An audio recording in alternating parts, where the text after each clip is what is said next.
बिस्मिल्लाहिर्रहमानिर्रहीम। अस्सलामु अलैकुम वरहमतुल्लाहि वबरकातुहू। हिंदुस्तान के जो अभी हालात है मुसलमानों के ऊपर, अभी जो सलमान अज़हरी साहब जो शब महराज से पहले ही गिरफ़्तार हुए तो उनके ऊपर FIR पहली दर्ज हुई, फिर दूसरी दर्ज हुई, अब कहीं से मालूम हुआ कि फिर तीसरी भी दर्ज हुई। कस्टडी पे कस्टडी दिए जा रहे हैं। तो मैं ये कहना चाहता हूँ, जो चाहने वाले हैं सलमान अज़हरी साहब के, या फिर उनके लवाहिकीन है, और या फिर उनके मुरीदीन है, या फिर उनके मुहिब्बीन हैं, हम भी मुहिब हैं उनके सलमान अज़हरी साहब के, तो मैं एक बात बताना चाहता हूँ उन हजरात को कि इसमें डरने और घबराने वाली बात नहीं है। उनके पास तारीख़ गवाह है, उनके पास तारीख़ का इल्म मौजूद है। और हज़रत इमाम आज़म अबू हनीफ़ा रज़ी अल्लाह तआला अन्हु ये भी कई साल जेलों में अपनी ज़िंदगी को गुजारी।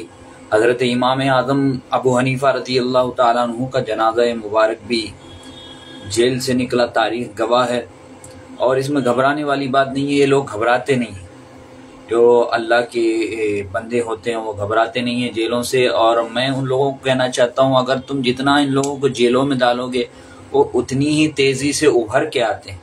अल्लाह ताला उनके अंदर उतनी ताकत और हिम्मत को पैदा कर देता है कि वो और ज़्यादा उभर के आते हैं। ये लोग जेलों से या फिर की कोई और चीज़ों से घबराने और डरने वाले नहीं हैं।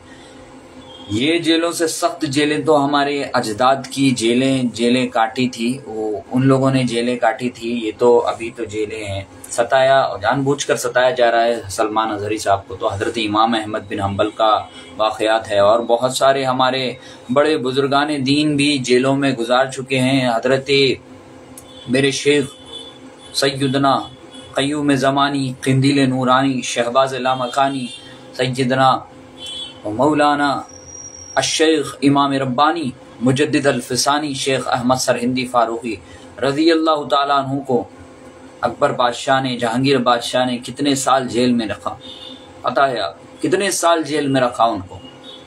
जेलों से घबराने वाले मुसलमान नहीं होते। जेलों से डर जाना, जेलों से घबरा जाने वाली शख्सियतें मुसलमान नहीं हैं।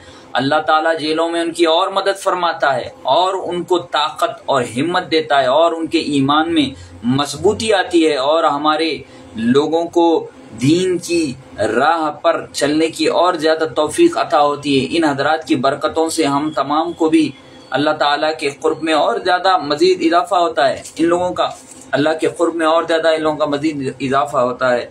तो जेलों से हमारा ताल्लुक़ मुसलमानों का बहुत पुराना है, बहुत ज़्यादा पुराना है। तो मैं उन हजरात से कहना चाहता हूँ, मुहिब्बान सलमान अज़हरी साहब क़िबला, उनके चाहने वाले, उनके फॉलोवर्स फेसबुक के हो, यूट्यूब के हो, जहाँ भी चाहने वाले हो, उनके फॉलोवर्स को जो उनको चाहते हैं, उन लोगों को कहना चाहता हूँ कि घबराने वाली बात नहीं है। और ना सलमान अज़हरी साहब घबराएंगे। उनकी निगाहों में, उनकी जहन में, उनके कल्ब में उनके अजदाद की इतनी तारीख़ मौजूद है, उन्होंने पढ़ा है, उन्होंने समझा है, उनके अंदर बहुत सारी उनकी तारीख़ मौजूद है। उनके अजदादों ने, हमारे अजदादों ने कई सालों साल जेलों में गुजारे, और वो घबराए और डरे नहीं, हिम्मत से काम लेकर आगे बढ़ते रहे। और हमारा भी काम है कि हम उनको सपोर्ट करते रहें और आगे बढ़ते रहें। और मैं उन हज़रात से कहना चाहता हूँ कि हम लोग जेलों से डरने वाले और घबराने वाले नहीं हैं। हमारे पुराने अजदाद जो गुजर चुके, हमारे अजदाद जो थे, वो लोग तो इतनी सख्त जेलों में गए हैं। अंडमान निकोबार की आइलैंड की जेल में भी गए। काले पानी की सज़ा भी हमारे अजदाद ने गुजारी है। काले पानी की सज़ा भी हमारे अजदाद ने गुजारी है।